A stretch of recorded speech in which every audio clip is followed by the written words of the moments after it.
আমাদের নিবন্ধন বাতিলের কোনো কিছু হবে। একদম আল্লাহর কসম এটা আমি জানতাম না। কারণ আমার সাথে কারো কোনো দ্বন্দ্ব কোনো নাই। কোনো দল নিয়ে আমার কোনো আসলে ইয়ে নাই। আমি তো আসলে তনিরই চিনি। অত আগ পিছু জানি না। তো তনির হলো একটা জিনিস আমার কাছে ছিল। তো যেহেতু ও আবার ডাকলো, আমি ভাবলাম যে জিনিসটাও দিয়ে আসি। তো ওখানে যাওয়ার পরে আমি এরকম একটা হুলস্থুল কাণ্ড দেখলাম। বুঝছেন? কিন্তু আমি কোনো কথা বলি নাই। একদম টোটালি। হ্যাঁ, আমি আসলে এটাও জানি না যে এরকম ওরা যে নিবন্ধনে এরকম স্পেসিফিক নাম নিয়ে বলবে। কারণ আমার মানে এটা আসলে আমি এটা পক্ষপাতী না।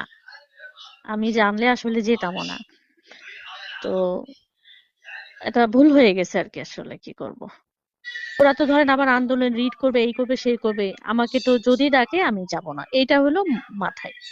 যে নেক্সট টাইম ডাকলে আমি আর যাব না। আমি এরকম একটা পরিস্থিতিতে পড়ে যাব আমি নিজেও বুঝি নাই। এটা আমার জন্য এটা আমার ইমেজের জন্য খারাপ হইছে। কারণ ব্যাপারটা হইছে যে আমি তো আসলে কোনো এগুলো বুঝি না। রাজনীতি এরাও বুঝি না। আর তাছাড়া হচ্ছে যে মানুষ ব্যবসা করে খাই। পেটে ভাতে বাঙালি।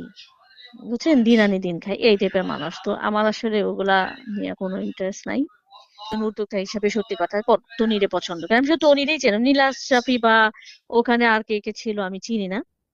তনিরে চিনি যে তো একজন ব্যবসায়ী, আমি একজন ব্যবসায়ী। তো সেই হিসাবে চিনি। আর ওর একটু আমি পছন্দ করি কারণ হলো মানে ও একটু প্রতিবাদী। ধরেন কেউ কিছু বললো একটা গায়ে দিয়ে কথা বলতে পারে সাহস এটা সবার থাকে না। তো এই জন্য আমি পছন্দ করি একজন সাহসী নারী হিসাবে। তো ওর একটা আমাদের একটা মানে ওর একটা অ্যাওয়ার্ড ছিল আমার কাছে। তো এই অ্যাওয়ার্ডটা আমি ভাবলাম যে দিয়ে আসি। তো যাই হোক এই এরকম একটা বাজে সিচুয়েশনে পড়ে যাও নিজেও বুঝি না। করার পরে তখন আমার মনে হলো যে আসলে এখানে ঠিক হয় নাই।